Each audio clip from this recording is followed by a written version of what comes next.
back on. It's almost over. Okay.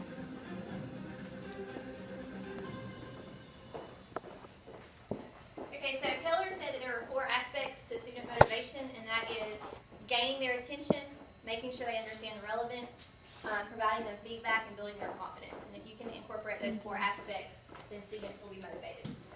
All right, so I want you to kind of think about some of the strategies that we just talked about or that were in Kahoot.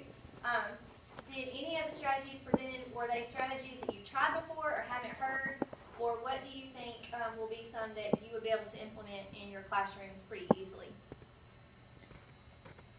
The choice is something that we work on a lot, giving the students choice. Even in a current project, they are allowed to select almost every aspect of it, from the topic to how they're going to show that they've learned. So that choice, it gives them that buy-in time to say, yep, I want to do this. So they're more interested when they get to choose. I think a lot of our kids have a problem with choice, though, because they're not used to getting it. So it almost seems like a double-edged sword. You give them choice, and then they kind of seem lost because you're not giving them like every aspect of it. So that's been a bit of a struggle. That's part of decision making that I see a lot of our students struggling. They'd much rather you just tell them what to do. And sometimes I see teachers say, just tell me what to do. So then I guess it's human nature. No, you'd rather just know what you got to do than to struggle and figure out what you really want to do. Well, it's easier to just be told. It is easier, much easier, yeah. But you tend to be passionate about something that you choose to. Anybody else? No? Okay. So part of our post-training activities is going to be, we'll meet together later and we'll talk about research-based strategies that you can choose to implement, you can choose to implement into your classrooms to try to improve motivation, especially at the end of the year. All right, so we're going to move from the research-based portion into some technology solutions. With our district having a one-to-one initiative, I thought it would probably be relevant for us if we had some solutions that incorporated technology. So we're going to go over 3 of these apps real quick. 2 of them I know some of us use already, that's fine. But I want to focus on this last one, which is Go Soapbox, that I discovered through my research.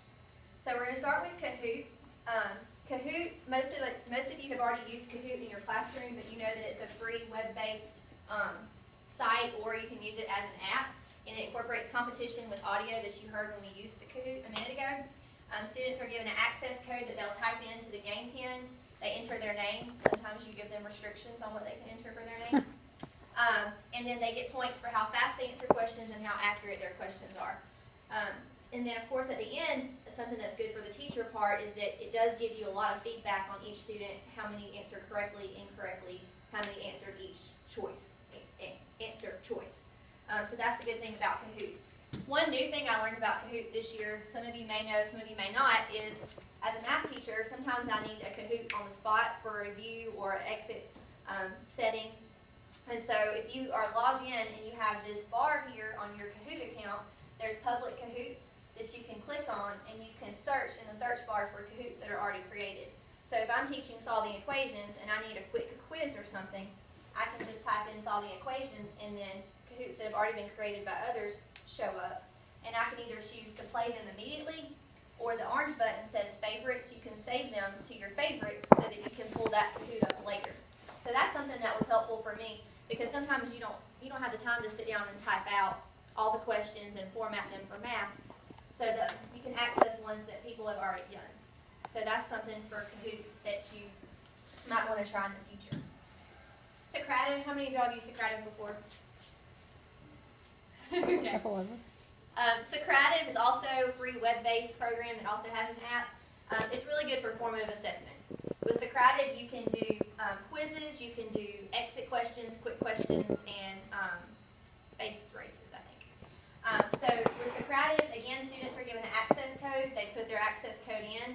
They can enter their name, and then they will take some type of formative assessment, and then the results are given to you in multiple different ways. You can download it as a spreadsheet, you can save it as a chart, or you can,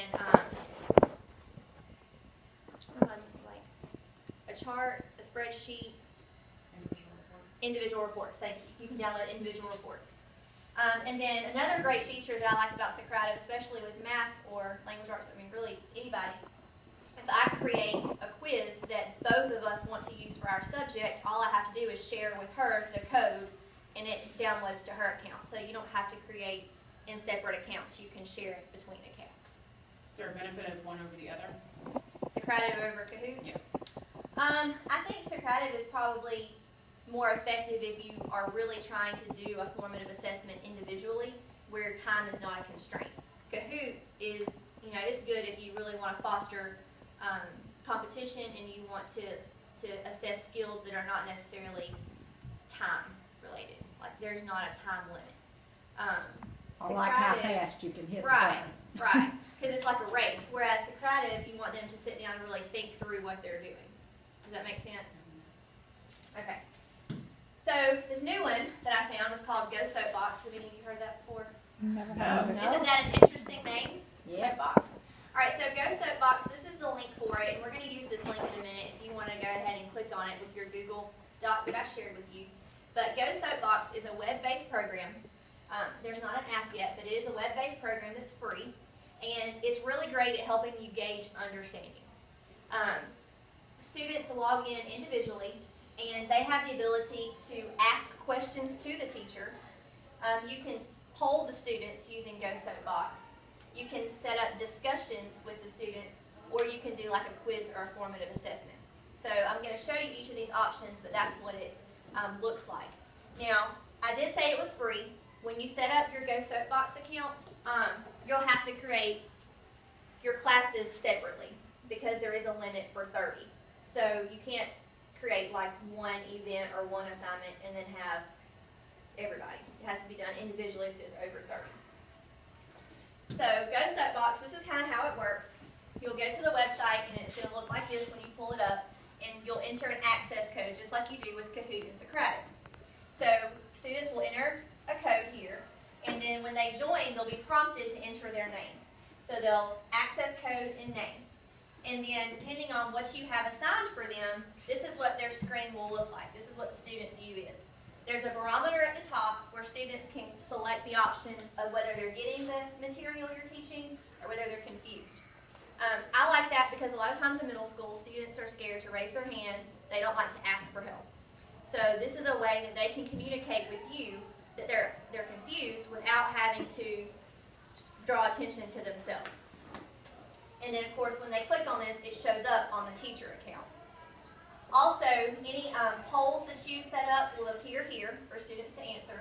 And then anytime you ask the students a question, it shows up here, where they also have an option to ask the teacher a question themselves by doing it using technology. They're not raising their hand and vocally asking it, they're typing a question in. So when they're typing the question, it's only going to the teacher, nobody else can see it? Well, there's a setting. You can set it so that their questions are visible to other students or not visible to other students. Anonymous. Anonymous. Right. Okay. And one of the things that I noticed when I was researching this site is there is a feature, if you make their questions visible to everyone, other students can see the question and they can vote if they have the same question. So it shows you 10 people have That's this good. question, whereas 2 people have this question. Yeah. And when they put That's their neat. question in, their name is not attached to it? That's also a setting that you have control over. That I like. So it could be anonymous. It could be anonymous or it could have their Okay. name on it. I like that. And I'll show you what the teacher side looks like. So the teacher view, when you create assignments, tasks, polls, they're called events. Okay, so when you hear me say event, it doesn't mean like an actual event, it just means an assignment. So the options for teachers is you'll see any events you created here, or if you want to create a new assignment, you would click on the plus button. And then you'll notice here that you can update your account if you want to do a paid version or change your password. But here's what it looks like when you have specific options for events. Now, I know this is a little bit blurry, but there's quizzes, there's polls, there's discussions, and there's questions that you can ask students. Now, when you are in charge of these different events, your role is a moderator. So you have certain features that you have access to.